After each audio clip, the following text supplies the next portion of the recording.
commandant de la police universitaire sont rangés pour vous accueillir et vous rendre des honneurs. Le commandant d'honneur, à vous, fille.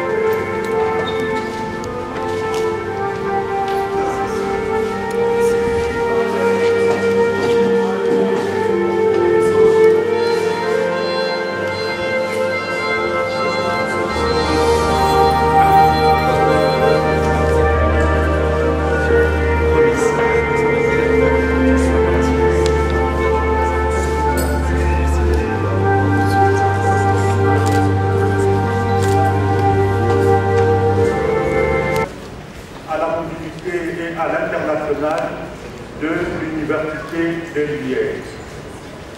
Avant d'entamer notre programme, nous allons nous lever pour les hymnes.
De l'Université de Liège, qui sera suivi du débat.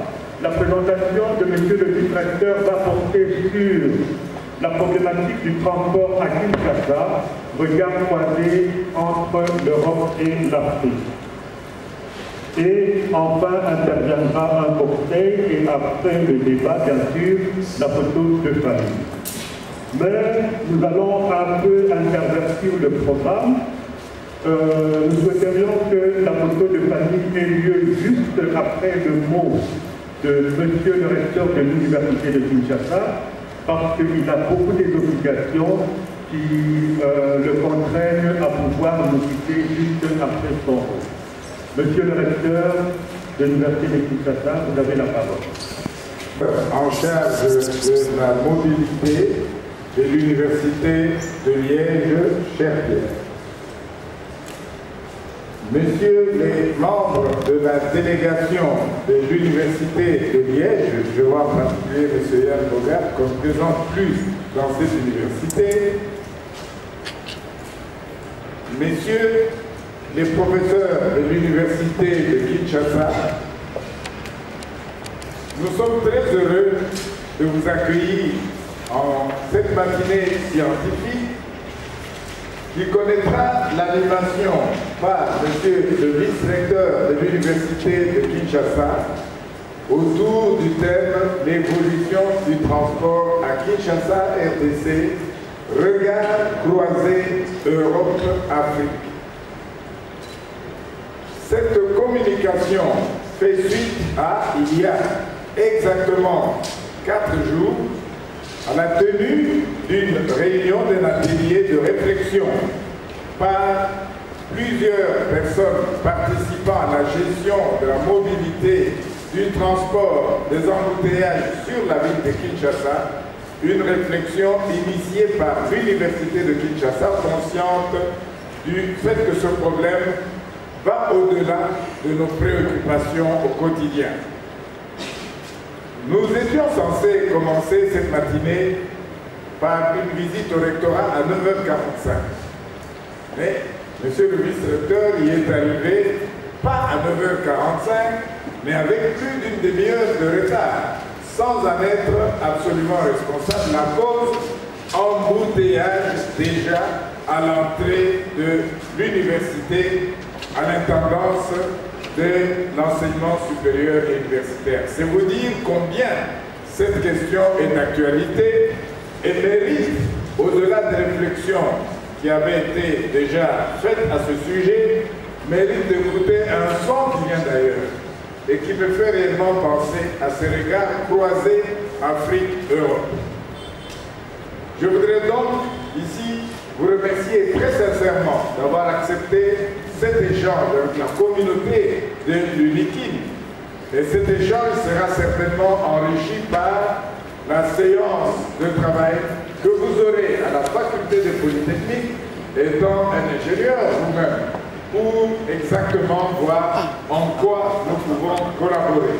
Les interprétations que l'on lui donne vont en tous sens. Mais plus que jamais, le monde qui est aujourd'hui un grand village, à cause de moyens de déplacement, à cause de moyens de communication, nous permet absolument de développer davantage des partenariats gagnant-gagnant.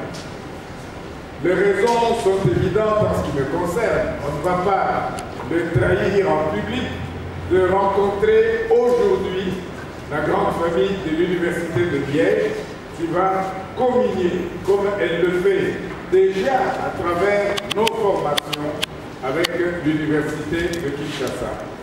Je vous souhaite donc encore une fois, au nom de toute l'Université de Kinshasa, bienvenue à l'UNIKIN et que le séjour en République démocratique du Congo soit surtout un séjour marqué par la présence, pendant tous ces 3, 4 ou 5 jours, d'un soleil réellement, un soleil chaleureux, un soleil tropical.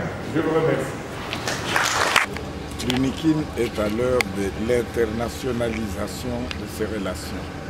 L'Université de Liège, via l'ARES, qui est l'agence universitaire de l'enseignement supérieur belge, nous accompagne beaucoup dans la formation, notamment de nos doctorants, qui doivent assurer la relève. Notre union, notre partenariat avec l'Université de Liège se confirme encore davantage par l'accueil en ce jour du vice-recteur en charge de la mobilité.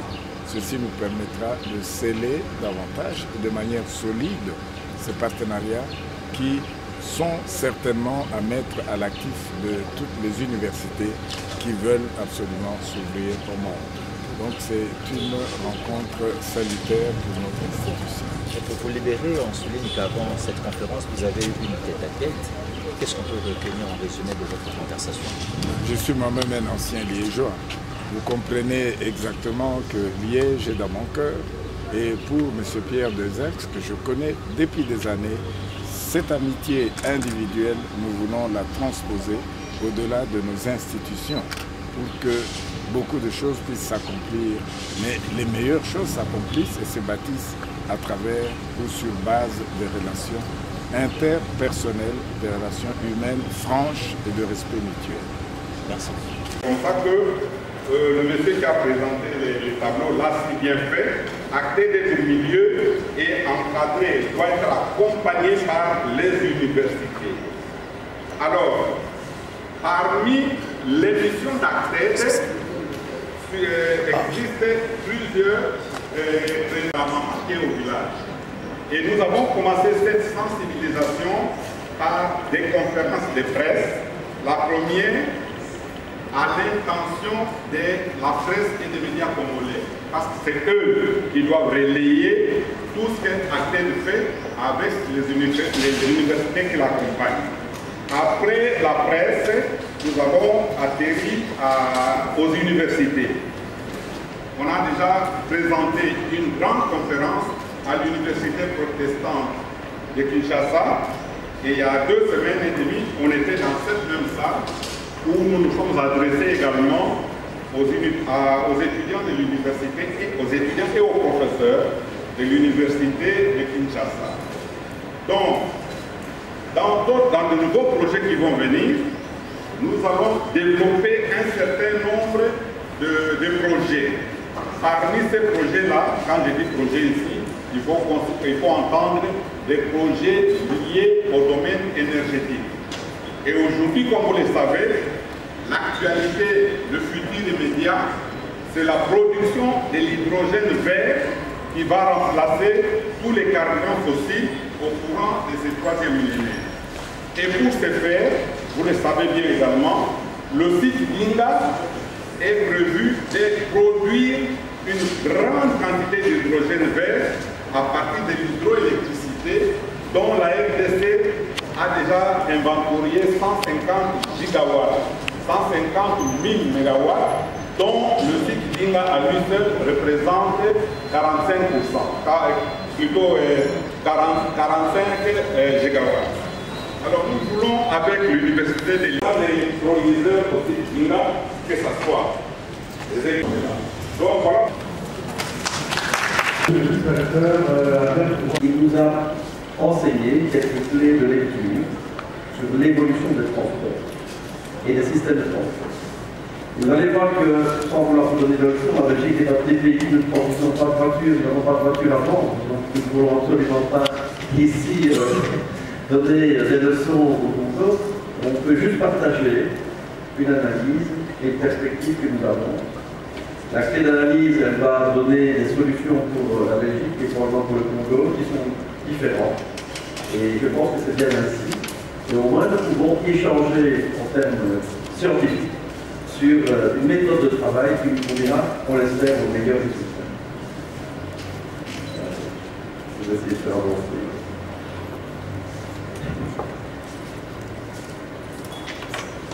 Problème technique.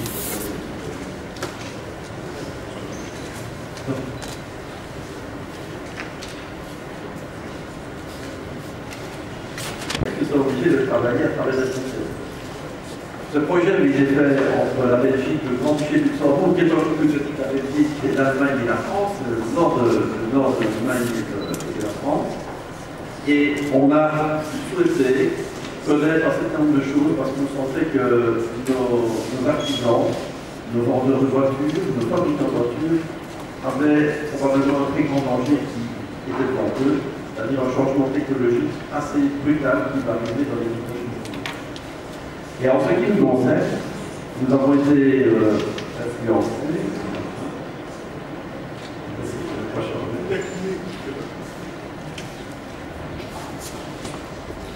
peut passer à la pièce suivante.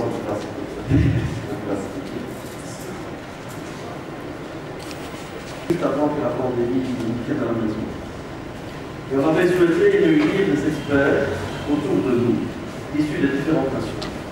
Et puis on s'est rendu compte qu'en fait, on avait changé un peu notre stratégie, on ne peut pas se croire, qu'on allait d'abord aussi étudier toute la littérature. Il y a un grand nombre d'études stratégiques qui ont été publiées par des grands bureaux d'études, mais que les faits devaient être vérifiés à la lumière de la science. Et c'est dans cette perspective que nous avons ici vérifié en 2030 et 2035 aussi, en fonction des grands acteurs européens, américains, mais aussi à des forces de changement. Il faut d'abord bien analyser la Chine, le Japon, l'Europe. On voit qu'on a un limite. Mais un jour, ça vous arrive aussi. Et donc, on a un certain nombre de collecte des données qui transforment consommément la voiture, alors non gérée correctement. Et on va avoir une industrie de l'Europe, mais aussi maintenant de la Chine et des autres pays mondiales, la qualité de l'air, l'urbanisation et la concentration. Bien suivant, mais c'était il y a 20 ans, présenter les rendre la voiture abordable, c'est la portée de Henry Ford. Avec la pandémie, que cette vision était complètement obsolète, uniquement avec ces mots clés. Et quand arriver d'autres forces de changement, cette qualité des arguments est très forte dépendance de l'école. Nous avons les yeux en danger pour notre planète et le réchauffement climatique. Ça reste vrai, mais c'est souvent très euro-diagnocentré. On comprend très bien que c'est un problème qui est juste peut-être avant, on a sur le programme Fit for 55, donc l'Europe, on peut revenir en arrière s'il vous plaît. Donc l'Europe a décrété un bannissement du moteur technique. On voit que cet achèvement, c'est une convergence de tous les États, toutes les nations vont aujourd'hui vers une évolution. Mais ce bannissement du moteur thermique, il est géré par une deuxième préoccupation énorme au niveau mondial. Vous avez la carte d'une association que l'on appelle l'Association pour la qualité de l'air. Au plus c'est rouge, au plus c'est beau, au plus c'est mauvais. Et donc, quand on voit les continents, vous voyez que toute l'Asie est extrêmement mal. On a assez peu de données sur l'Amérique du Sud, sur l'Afrique, sur l'Australie, mais on voit qu'il y a des zones très industrialisées en Europe, en Turquie notamment, et au Mexique qui sont fortement menacées également par cette qualité de masse de notre Québec. 3 millions de morts par an sont imputables à la qualité de l'air. C'est la Côte d'Ivoire qui estime que l'Afrique, subissons 720 000 à 750 000 décès. Je pousse l'idée de mon frère qui a parlé avant, et voici ce que je pense. Quand nous parlons de l'évolution des transports à Kinshasa, je pensais plus au transport urbain, beaucoup caractérisé sur le mode de transport que je peux appeler transport par terre, c'est-à-dire la route et les chemins de fer. Les autres modes de transport, par exemple par eau, ce sont des randonnées et ce n'est pas vraiment l'application ici chez nous. Tout à l'heure, le lecteur disait que je venais en retard parce qu'il y avait des problèmes d'embouteillage. Donc, voici maintenant ma préoccupation. Quand vous parlez de véhicules électriques, est-ce que les véhicules électriques est épargné de l'embouteillage? Ça, c'est la première question. La seconde qui peut toujours se référer à cela. Jusqu'à présent, dans notre pays,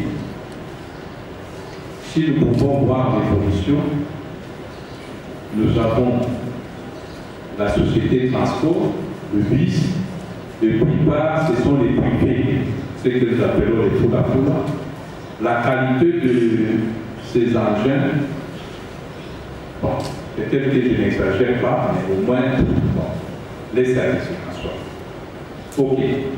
Est-ce que ce changement seulement des transports et que nous devons avoir maintenant du véhicule électrique qui va changer les zones?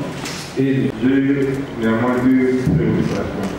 La première, c'est que dans l'usage des transports, on n'avait pas ici avant un élément de la demande en énergie électrique. Alors, par l'expérience en Belgique, est-ce que vous avez remarqué un accroissement brusque de la demande quand vous avez transité vers les véhicules électriques parce qu'il faut les charger? Vous avez chargé vers un réseau et par exemple dans notre contexte au Congo, on a déjà un déficit en énergie. Est-ce que l'avènement des véhicules électriques va faire accroître notre demande d'énergie? Comment vous pensez qu'on peut gérer le fait que les transports soient maintenant un élément qui contribue à la demande d'énergie? Et la deuxième, c'est dans votre exposé, j'ai comme l'impression que vous présentez les véhicules électriques comme devant rouler plus lentement pour être écologique. Oui, or en termes de rendement, l'idée qui est partagée avec les moteurs électriques, il est bien meilleur. Pourquoi il devrait plus courir plus vite que les moteurs mécaniques? Merci.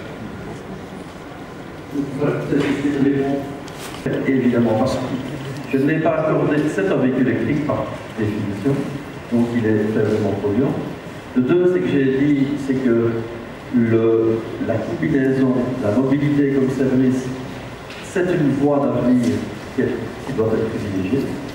Et donc la combinaison des petits véhicules, ferroviaires, mais des petits véhicules routiers, doit créer un maillage. Donc c'est vraiment dans cette voie-là que les villes modernes se redéveloppent. C'est de permettre des voies ferrées partout, de faire un réseau ferré, et puis alors de remailler autour des réseaux ferrés avec des véhicules plus petits.